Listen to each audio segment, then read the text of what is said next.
Born in Albaire, French Algeria in 1930, Jacques Derrida grew up in a Jewish family navigating colonial hierarchies and sudden exclusions. In 1942, anti-Jewish decrees briefly expelled him from school, an early lesson in how authority can reframe what counts as truth. After rigorous training at the École Normale Supérieure, he entered a mid-century Paris where philosophy promised presence and certainty, yet trembled under its own contradictions.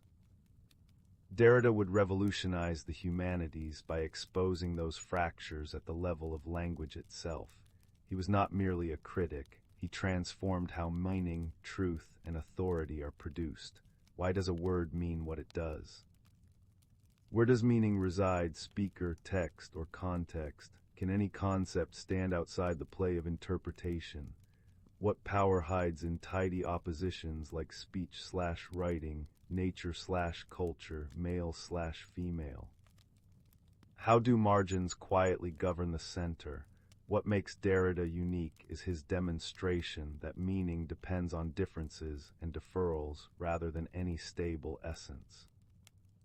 This series offers a comprehensive guide to his major ideas and debates, from Saussure and Heidegger to difference, trace, supplement, iterability, ethics, and politics. Welcome to Sleepy Philosopher, a space for exploring profound ideas at a pace that allows them to be grasped.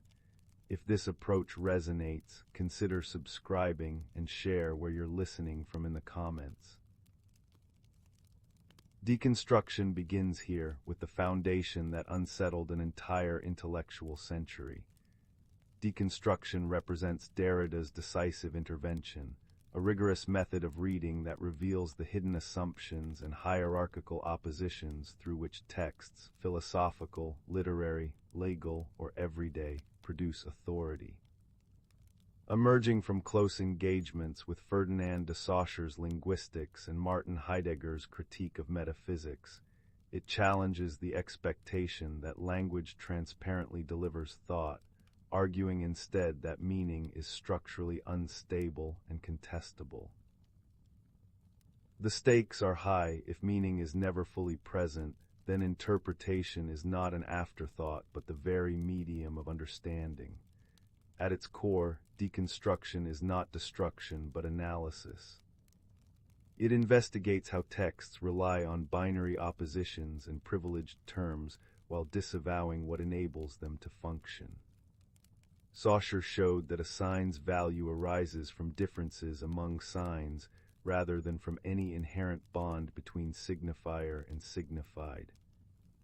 Derrida radicalized this insight, proposing difference, spelled with an A, to name the joint process of differing and deferring through which meaning emerges only through relational contrasts and temporal delay.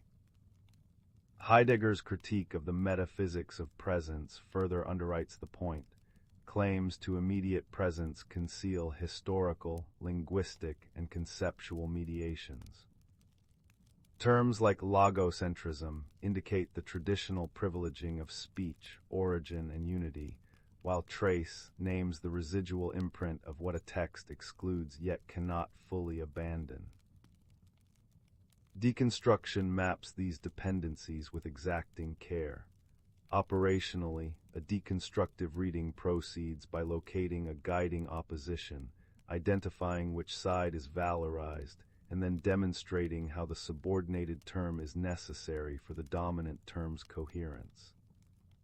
It may temporarily reverse the hierarchy to reveal dependence, then displace the opposition by showing a shared condition, such as iterability, the repeatability of signs across contexts that makes meaning both possible and unstable. The supplement names an addition that appears secondary yet proves constitutive, as when writing is treated as a mere aid to speech, yet supplies the very structure that stabilizes it. Consider a corporate mission statement that extols innovation over tradition, while borrowing legitimacy from a carefully curated history. The statement depends on the tradition it marginalizes to authorize the innovation it celebrates. Such analyses expose how texts secure authority by masking their supports. Contemporarily, deconstruction clarifies how meaning shifts across platforms and power structures. A news headline optimized for clicks acquires different force when detached from its article and shared as a screenshot, the new context altering emphasis and inference. Content moderation policies that claim neutrality reveal embedded hierarchies when edge cases. Irony, reclaimed slurs, or translated idioms force rules to lean on cultural assumptions. In law, the phrase reasonable person appears self-evident until contested communities show how reasonableness has been historically coded. In technology, algorithmic classifiers trained on labeled data inherit the conceptual binaries of their datasets, reproducing value-laden distinctions as if they were natural. Deconstruction supplies the diagnostic tools to detect these hidden architectures and their political consequences. Grasping deconstruction's foundation yields a disciplined humility. Interpretive claims become accountable to the differences and deferrals that enable them. This is not a license for relativism, but an ethics of reading attentive to what a text suppresses to appear coherent. It prepares further inquiry into Derrida's developments, hospitality, justice, and the messianic, by showing how openness to the other begins within language itself. Understanding difference, trace, supplement, and iterability as interlocking dynamics provides a framework for later segments, where these terms inform analyses of authorship, responsibility, and institutions. The path forward builds on this foundation, reading against the grain to illuminate what makes meaning move. Difference is the keystone of Derrida's account of language and meaning, displacing any hope that words carry their sense intrinsically. Developed in the late 1960s as a deliberate neologism, it condenses his engagement with Saussurian linguistics and Heidegger's critique of presence into a single conceptual pivot. Meaning is an effect of differences rather than a property of things. The stakes are high because philosophy and everyday discourse often presume that thought can secure a stable presence behind words. Difference demonstrates that this security is illusory, and that the sought-after center of meaning is produced only through relational contrasts and temporal postponements. Difference names a dual process, to differ producing meaning by contrast, and to defer postponing any final arrival of meaning. The spelling within a signals a difference that cannot be heard, only seen, illustrating that what seems most present, speech, already bears a trace of writing. Drawing on the signifier/signified distinction, Derrida argues that a sign points to other signs rather than to a self-sufficient essence. Consequently, no transcendental signified anchors the chain. Meaning is relational and event-like. It emerges from systematic differences across a network, and it arrives only as an effect of spacing and timing he calls spacing and temporalization. Presence becomes a function of these displacements. Operationally, difference works wherever words are used. A dictionary defines a term only by other terms, initiating a chain that never ends in a self-justifying ground. Polysemous words such as bank require contextual differences to sort financial institution from riverbank. That context is itself textual and therefore open to further deferral. Indexicals like here and now shift reference with each utterance, showing that timing and spacing co-produce meaning. Digital communication adds visible cases. The same emoji signifies gratitude in one platform and prayer in another, because surrounding conventions differ. A hashtag migrating between communities changes its force as prior associations leave traces in each new uptake. Contemporary scholarship uses difference to analyze how disciplines construct realities rather than simply mirror them. In linguistics, distributional models quantify the very principle that words mean by co-occurrence with other words, not by essence. In translation, a gender-neutral sentence in Turkish or Finnish may be rendered into English with gendered pronouns, making the deferral and decision explicit. Legal interpretation shows similar dynamics when a precedent's meaning shifts across cases without a final arbiter beyond further texts. In everyday platforms, search autocomplete steers queries by offering differential continuations, shaping what later becomes thinkable in public discourse through iterative, deferred pathways of sense-making. Understanding difference yields a disciplined way of reading. It trains attention on relations, sequences, and traces rather than on imagined centers. It also prepares the ground for adjacent Derridian notions, trace, supplement, iterability, each elaborating how texts exceed authorial control while remaining structured. The payoff is neither skepticism nor relativism, but precision about how meaning happens and why stabilization always costs exclusions that can be reinspected.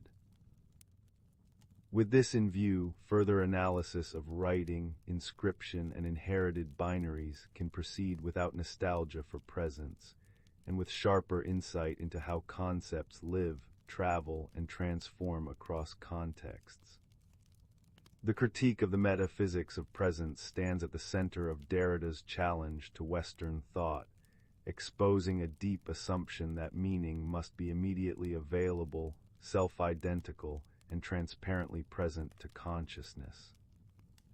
Developed through close engagements with Saussures' linguistics and Heidegger's interrogation of metaphysics, this critique targets the philosophical reflex that elevates origins, essences, and pure presence as guarantors of truth.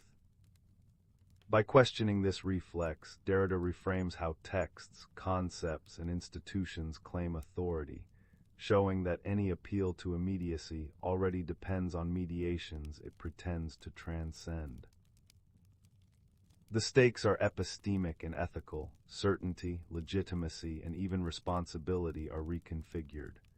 The metaphysics of presence names a network of commitments. That voice delivers thought more purely than writing, that an origin anchors meaning, that intention and self-presence secure interpretation, and that clarity flows from immediacy rather than delay. Derrida locates this posture in logocentrism, the privileging of a central, self-present rationale, and in phaunocentrism, the priority given to speech as the medium of unmediated meaning. Against these priorities, he emphasizes that meaning arises through traces that defer completion and through structural differences that never permit full self-identity. Presence is not abolished, but it is decentered. It appears only as a moment within a chain that includes absence, spacing, and iteration. Operationally, the metaphysics of presence functions by establishing binary hierarchies, speech/writing, origin/derivation, literal/figurative, authentic/copy, and then treating the first term as the seat of truth. Institutions and readers are trained to hear immediacy as authority and delay as distortion. Deconstruction intervenes by demonstrating dependence. The privileged term draws its force from what it excludes. For example, the original painting gains status through repeatable cataloging, provenance records, and reproducible images that enable recognition at a distance. The copy sustains the original's identity.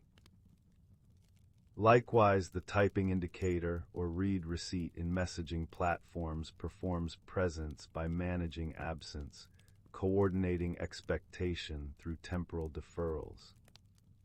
Applied to contemporary life, this critique interrogates how value is attached to being in the room. Performance evaluations that reward office FaceTime over documented asynchronous contributions enact a presence bias that obscures the iterable work, enabling coordination. Live news banners and streaming live badges project immediacy as authenticity, even when content travels through delays, edits, and queued feeds that structure what appears. Political coverage often treats spontaneous speech as truth and policy documents as derivative, even though public meaning depends on drafts, citations, and institutional procedures.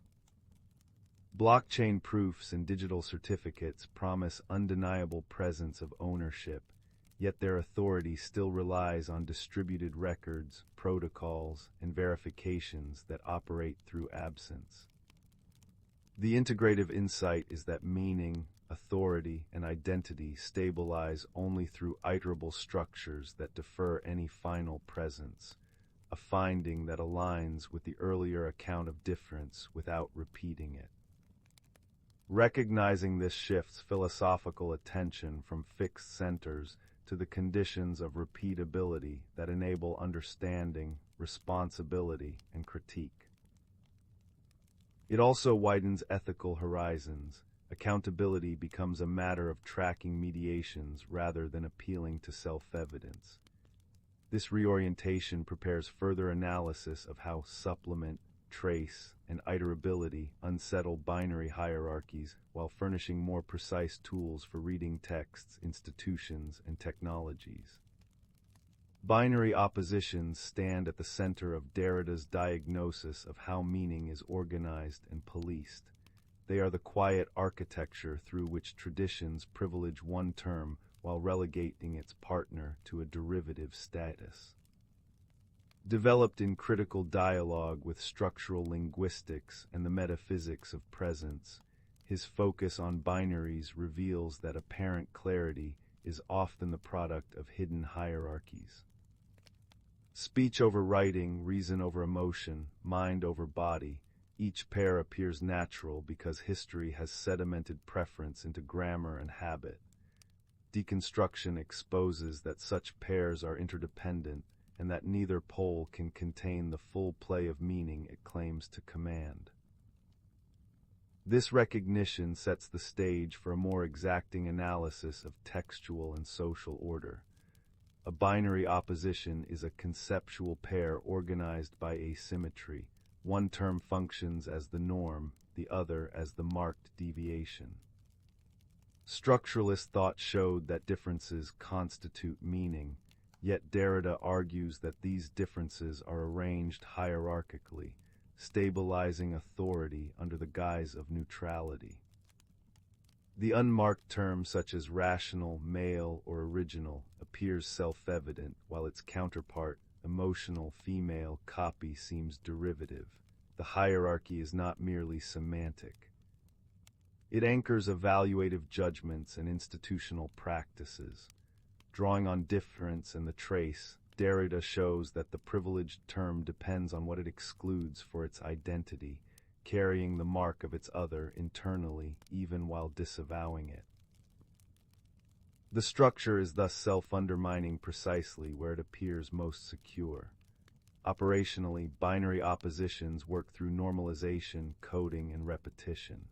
Norms define one pole as default, consider job listings that presume a native language standard, casting all others as deficient, or academic rubrics that treat theory as foundational and practice as mere application.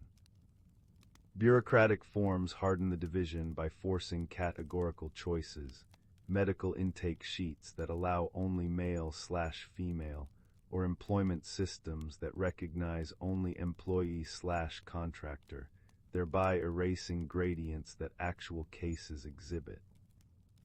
Deconstruction reads these scenes for slippages. The native standard relies on the multilingual competence it marginalizes. Practice innovates frameworks that theory later codifies. By tracking supplements and reversals, the analysis demonstrates that dominance requires, and therefore cannot fully subordinate, the very term it seeks to negate. Contemporary applications in the social sciences use this lens to interrogate power.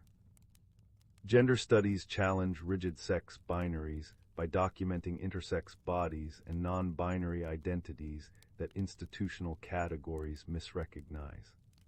Legal and policy debates expose how citizen/non-citizen dichotomies distribute rights unevenly, especially when long-term residents occupy liminal statuses. Cultural analysis reveals how labels like civilized/primitive or Western/non-Western authorize unequal exchanges in museums, curricula, and funding. Even consumer interfaces, retail filters dividing clothing into men/women, or streaming platforms sorting content into family/adult, channel behavior through blunt categories that shape desire and access. Deconstruction does not abolish distinctions. It demonstrates their partiality and the politics embedded in their application. This yields practical pressure to redesign classifications with nuance. Integratively, recognizing the instability of binary oppositions reframes earlier insights about difference and the metaphysics of presence. Meaning emerges through relational play, not through a centered, self-sufficient term. The privileged pole's authority is sustained only by disavowing the trace of what it excludes, which remains active within its borders. This understanding encourages conceptual pluralization, gradations, spectra, and overlapping memberships, rather than reductive either/or schemas. It also orients interpretive practice toward careful attention to margins, exceptions, and cases that do not fit, since these reveal a system's concealed dependencies. Such sensitivity prepares further analysis of textual iterability and context, where repetition across new situations will again unsettle claims to fixed, singular meaning. Derrida's notion of play marks a decisive shift in thinking about meaning. Instead of a stable center that guarantees sense, there is a dynamic field of relations whose elements never fully settle. First articulated with particular clarity in his 1966 Johns Hopkins lecture, Structure, Sign, and Play, this insight reframed structural analysis by loosening its attachment to a governing point of reference. The stakes are high because the promise of fixed presence had anchored authority, certainty, and interpretive closure. By foregrounding play, Derrida disclosed why meaning appears firm yet continually moves, and why interpretive practices must account for that motion rather than deny it. This sets the groundwork for grasping how interpretation operates without a final center. Play, for Derrida, does not mean randomness or frivolity. It designates the differential mobility of elements within a structure when the structure no longer relies on a transcendental anchor. Once the presumed center is displaced, relations become primary, and each sign takes value through substitutions, displacements, and rearticulations rather than through direct access to presence. In this frame, the interpreter resembles a bricoleur, working with inherited materials that already bear traces of prior uses.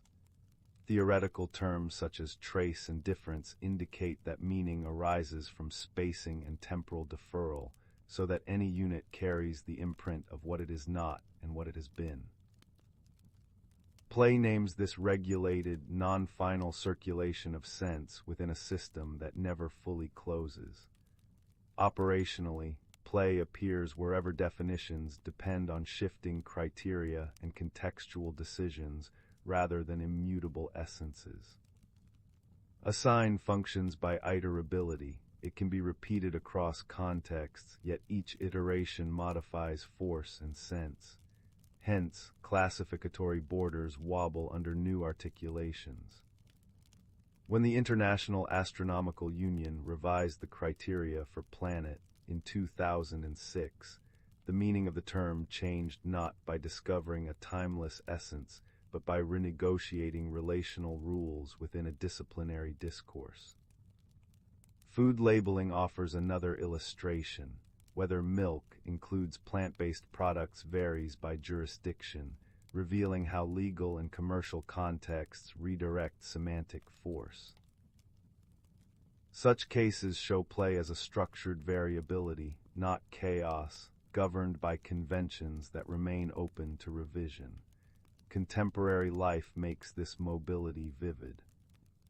Public health directives have redefined close contact across different phases of an epidemic, adjusting time windows and distance metrics as evidence and objectives shift, thereby altering how the term guides behavior and responsibility.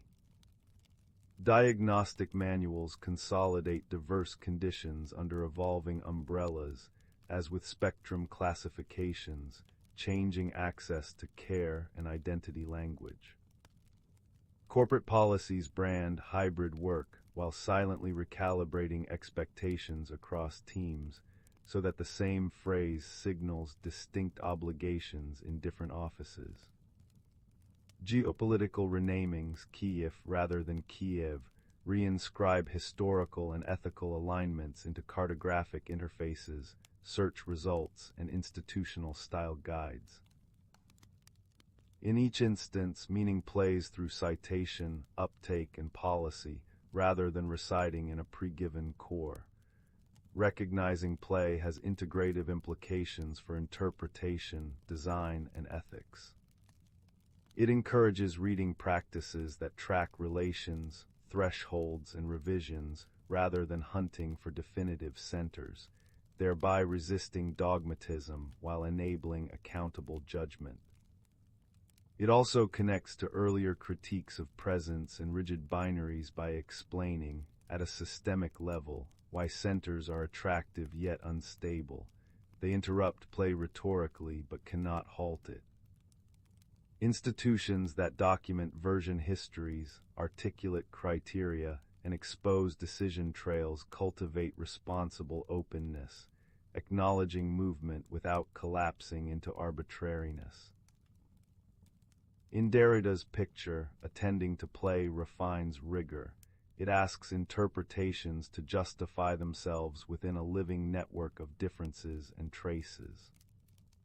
Deconstruction and Ethics marks Derrida's decisive claim that moral meaning is inseparable from the structures of language that carry it. Ethical notions do not stand outside discourse, they are articulated, contested, and transformed within it. Drawing on his earlier analyses of binary oppositions, he argued that moral vocabularies often smuggle hierarchies, innocence over guilt, purity over contamination, intention over consequence, presented as self-evident. The intellectual stakes are high. When these hierarchies are left unexamined, they narrow the field of the sayable and conceal those who do not fit prevailing categories. Deconstruction opens this field, linking responsibility to a justice oriented toward alterity and change. It thus reframes ethics as an ongoing interpretive task rather than a settled code. The theoretical core turns on Derrida's distinction between law and justice. Law, rules, procedures, norms is deconstructible because it is textual, iterable, and historically contingent.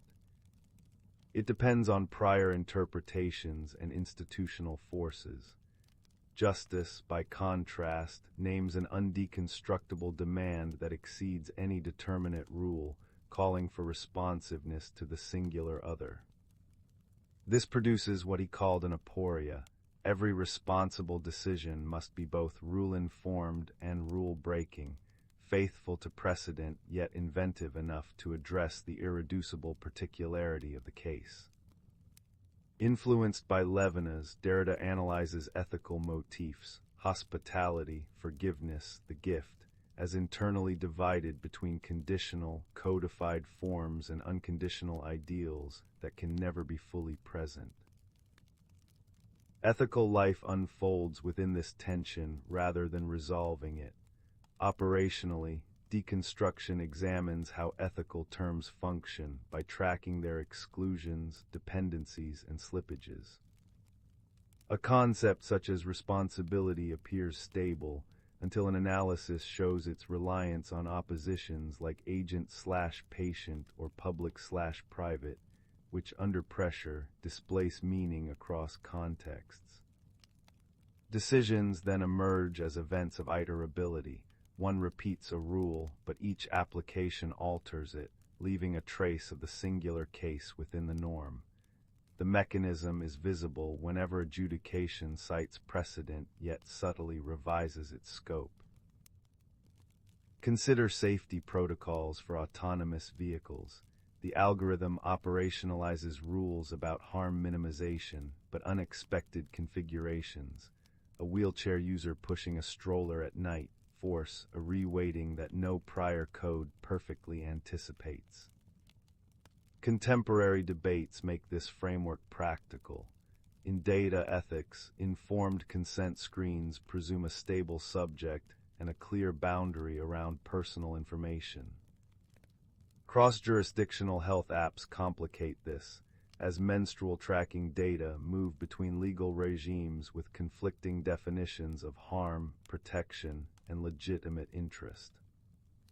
Deconstruction shows how the term consent oscillates between formal assent and substantive understanding, revealing a gap that matters ethically. In algorithmic fairness, competing metrics, demographic parity, equalized odds, calibration cannot all be satisfied simultaneously. The choice among them is not merely technical but normative. A responsible selection acknowledges its exclusions, articulates who is prioritized, and remains open to revision as contexts shift. These insights integrate with Derrida's broader project. The ethical stakes of difference appear in the insistence that meaning, and thus duty, remains open to the other and to future reinterpretation. Justice functions as a regulative horizon guiding revisions of law without ever collapsing into a final formula. This orientation links ethics to politics and institutions. Codifications are necessary yet perpetually answerable to what they miss. The result is neither relativism nor dogmatism, but a disciplined vigilance, an ethos of decision that admits its risks, explains its reasons, and stays ready to be transformed by those it addresses. Deconstruction reoriented literary study by treating literature not as a vessel of settled messages, but as a site where meaning proliferates, fractures, and reforms through textual play. Developed amid Derrida's critiques of logocentrism and the metaphysics of presence, this orientation questioned the authority of authorial intention and made interpretation itself a central object of analysis. Critics found that canonical works, when read with attention to internal tensions, said more, and sometimes other, than their custodians claimed. The stakes proved substantial. The status of the canon, the hierarchy of forms, and the boundaries between literal and figurative language all became open to revision. Literary criticism changed because meaning's conditions changed. In theoretical terms, deconstruction treats a text as a differential network where meaning emerges from relations, not from a stable origin. Difference, trace, and supplement describe how signs refer through deferral and alteration, so that any putative center is displaced by the iterable character of writing. Rather than a doctrine of anything goes relativism, this is an account of structured openness. Interpretations are constrained by textual features, genre expectations, intertextual echoes, and material forms, even as they resist final closure. The author's intention enters as one mark among others, while undecidability names points where competing structures of sense are both textually supported and normatively consequential. Reading becomes the analysis of these pressures. Operationally, deconstructive reading tracks how a text's overt arguments depend on linguistic or rhetorical features that subtly undermine those arguments.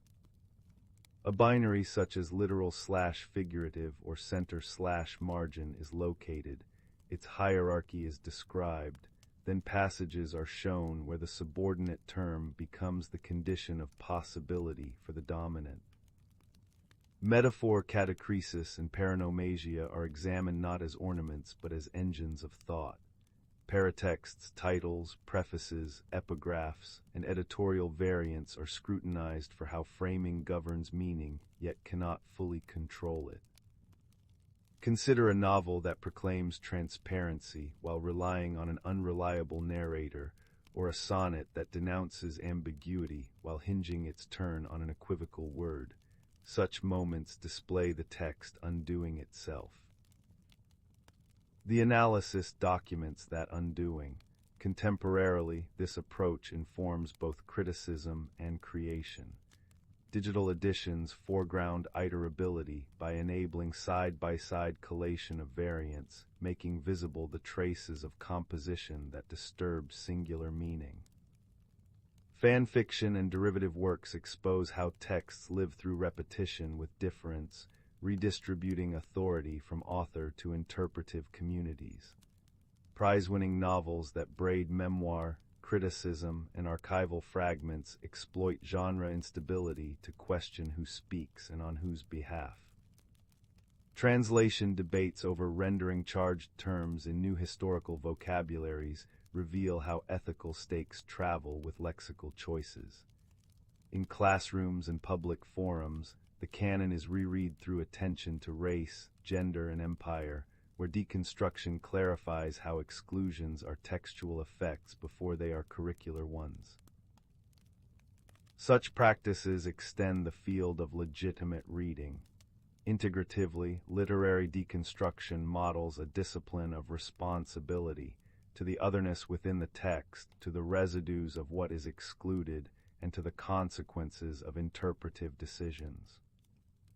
It connects the earlier analyses of binary oppositions and metaphysical assurances to concrete editorial, pedagogical, and creative choices, showing that ethics and aesthetics intersect at sites of undecidability. The result is neither interpretive anarchy nor rigid orthodoxy, but a demanding attentiveness to how meaning happens. This attentiveness scales beyond literature to legal argument, historical narrative, and media discourse, where similar textual dynamics govern claims to truth and authority. Architectural deconstructivism marks a decisive cultural translation of Derrida's deconstruction from textual analysis to built space, turning philosophical critique into spatial practice that unsettles assumptions about order, function, and meaning. Emerging to wide attention with the 1988 Deconstructivist Architecture exhibition at New York's MoMA, curated by Philip Johnson and Mark Wigley, the tendency challenged both modernist rationalism and postmodern historicist quotation. Its significance lies in demonstrating that buildings, like texts, carry hierarchies and exclusions within their very organization. By interrupting symmetry, dislocating grids, and foregrounding seams, architects made hidden decisions visible and debatable. The stakes are epistemic and civic, how environments shape perception, behavior, and cultural memory. The theoretical orientation borrows Derrida's critique of centers and binary oppositions, applying it to architecture's own pairs, structure/skin, form/function, inside/outside, figure/ground, without simply negating them. Instead, it engineers conditions where priorities slide, overlap, or reverse, so that meaning arises from relations rather than fixed essences. Architects associated with this approach, Peter Eisenman, Zaha Hadid, Frank Gehry, Bernard T. Schumi, Daniel Libeskind, Rem Koolhaas, and Coop Himmelb L.O. pursued strategies that expose the trace of multiple ordering systems. Rotated grids, non-orthogonal geometries, and conflicting alignments that keep no single organizing code sovereign.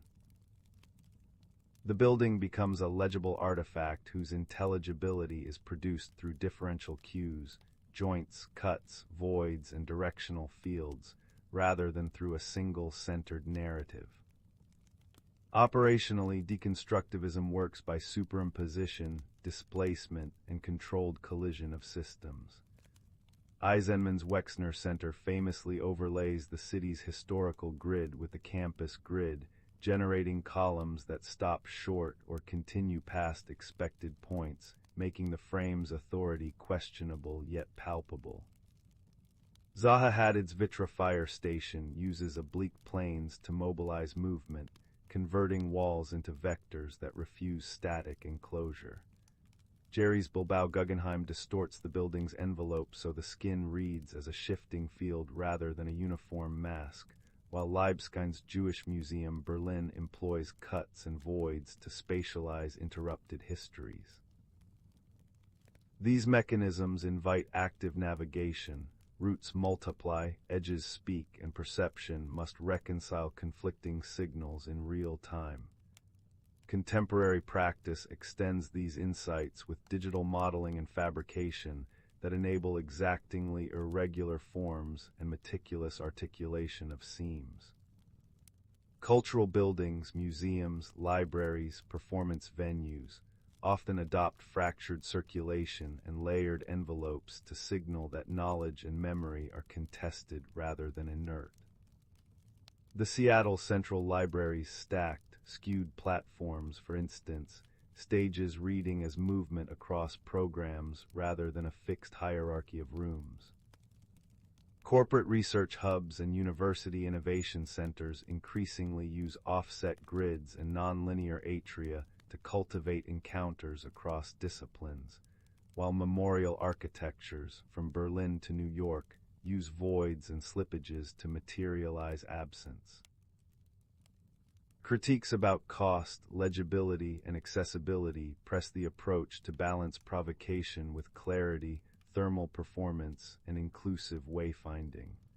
The broader implication is that deconstruction is not anti-building, but anti-dogma. It demonstrates how space, like language, produces effects through inherited distinctions that can be reworked. This reframes earlier discussions of ethics and literature within a spatial register, showing how design decisions distribute attention, privilege certain paths, and silence others. Understanding architectural deconstructivism thus equips cultural analysis with a tangible laboratory, where concepts of play, trace, and decentered organization become walkable facts, preparing the ground for examining how these dynamics circulate through media, institutions, and public life. Integration, for Derrida, names the way his major ideas cohere without closing, showing meaning and non-meaning as inseparable partners in the production of sense. Developed through sustained critique of the metaphysics of presence and the hierarchies of binary oppositions, this integrative orientation reframes deconstruction as a method for reading relationships rather than isolating definitions. The intellectual stakes are high. If meaning arises through difference and trace, then disciplines, practices, and institutions cannot cordon their concepts from neighboring fields. Deconstruction thus encourages an architecture of thought in which borders are permeable and interpretive responsibility travels across them. The result is a framework that privileges relation, revision, and accountability. This integration does not resemble a totalizing system. It is a networked framework governed by difference, iterability, and the supplement.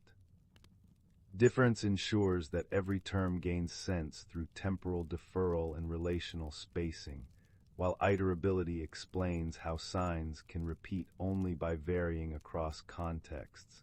Together they prevent closure. The supplement designates additions that both complete and displace an apparent center, revealing that any purported origin depends on adjuncts it seeks to marginalize. Non-meaning thus appears not as noise exterior to language, but as an internal remainder, gaps, silences, and aporia, structurally necessary to signification. Derrida's synthesis is therefore an open configuration. Concepts interlock by exposing their dependencies, their limits, and the traces by which they solicit further readings. Cohesion emerges through regulated openness. Operationally, this integrative framework functions through a series of disciplined moves, reversal and displacement of hierarchies, attention to margins and paratexts, cross-referencing of archives, and double reading that first follows a text's declared logic, then tracks its self-interruptions. In practice, an interpreter maps how terms travel, where definitions borrow authority, and which exclusions sustain coherence. Consider a scientific preprint that releases multiple versions. Figures are relabeled, method sections acquire caveats, and a limitations paragraph migrates upward in prominence. Meaning is not replaced but reweighted as iterability exposes earlier assumptions. Or take a large open-source code base. A pull request introduces a security patch whose commit message revises the project's threat model, integrating technical repair with a rearticulation of responsibility across maintainers and users. Contemporary application becomes vivid where institutions must integrate competing rationalities. Hospital triage protocols now align statistical risk scores with ethics committee guidance and patient advocacy input. The document's appendices, decision trees, and revision logs operate as supplements that recalibrate the ostensible center, clinical judgment, under emergent constraints. In sustainable finance, the EU taxonomy for green activities intersects with local ecological priorities and sector-specific metrics. Disclosures gain meaning through cross-mapping tables and scenario analyses that make traces of contested assumptions legible. Urban climate plans similarly braid engineering models with indigenous land stewardship principles and residents' testimonies, showing policy as an iterated text whose authority depends on how openly it stages its sources, gaps, and revisions. In each case, integration is enacted through procedures that keep interpretation mobile yet answerable. The integrative payoff is a habit of inquiry that treats ethics, literature, and architecture not as separate provinces, but as communicating vessels for thinking practice under conditions of uncertainty. Deconstruction's synthesis orients interpretation toward accountability to traces. Decisions cite, revise, and supplement what came before without pretending to finality. This stance invites institutions to design workflows that document revisions, expose dependencies, and welcome informed contestation. Understanding integration in this Derridian sense prepares philosophical inquiry to remain responsive as contexts shift, setting the stage for concluding reflections on cultural influence and the durability of deconstructive thought. Deconstruction's ultimate insight is that truth is not a fixed deposit, but a shifting articulation produced within language's differential play. This concluding perspective emerges from sustained analyses of metaphysics of presence, difference, and the hierarchies embedded in binary oppositions. Each inquiry showed that meaning appears stable only by temporarily suppressing its constitutive traces. The intellectual stakes are high. Embracing ambiguity is not surrendering to chaos, but acknowledging the disciplined work of interpretation in conditions that never fully close. Such recognition reframes knowledge as accountable decision-making under uncertainty, opening interpretive freedom while demanding vigilance about exclusions any claim to truth performs. This forms the ground for deconstruction's final affirmation of ongoing inquiry. At the theoretical level, this amounts to a model of truth as provisional and revisable, an achievement of practices rather than a property secreted in concepts. Because signs signify through difference and deferral, meanings remain iterable, repeatable across contexts, yet never identical with prior uses. Undecidability names the structured situation in which multiple readings are warranted by the text's own logic, without a meta-rule to select the single legitimate one. Aporia marks the points where inherited concepts pull in incompatible directions, forcing interpretive choice. Responsibility therefore precedes certainty. Decisions must be taken without final grounds, then justified publicly through reasons attentive to the trace of what has been left out. Truth becomes a task, not a destination. Operationally, deconstruction works by double reading, first inhabiting a dominant interpretation, then demonstrating how suppressed elements displace its apparent coherence. This proceeds through reversal and reinscription, exposing the hierarchy in an opposition, then reconfiguring the field so the once secondary term reveals indispensable work. Attention to margins, prefaces, and footnotes often proves decisive, since peripheral materials regulate central claims. Consider how the concept of a gene shifts across experimental contexts, classical units, regulatory networks, epigenetic marks, without a single definition exhausting its uses. The traces of prior frameworks remain active in each new articulation. Or note how consumer labels such as natural solicit trust while relying on variable, contested standards that alter with jurisdiction and industry practice. In each case, meaning operates through structured instability. Contemporarily, this insight clarifies disputes where language mediates high-stakes action. In artificial intelligence governance, the term alignment ranges from statistical calibration to normative conformity with human values, with policy outcomes shifting as these senses travel between research labs, companies, and regulators. Constitutional debates over what counts as a search in cloud-based investigations show how analog-era categories migrate uneasily into digital architectures. Climate commitments described as net zero depend on divergent accounting scopes and offset protocols, producing incompatible trajectories under the same phrase. Deconstruction does not dismiss these terms. It requires that their operative distinctions be made explicit and contestable, so institutional decisions can be justified with awareness of what each framing enables and forecloses. Practical rigor follows from clarified ambiguity. Integrated across ethics, literature, and design, the legacy is a discipline of responsible openness, a readiness to decide while keeping alive the claims that any decision cannot honor.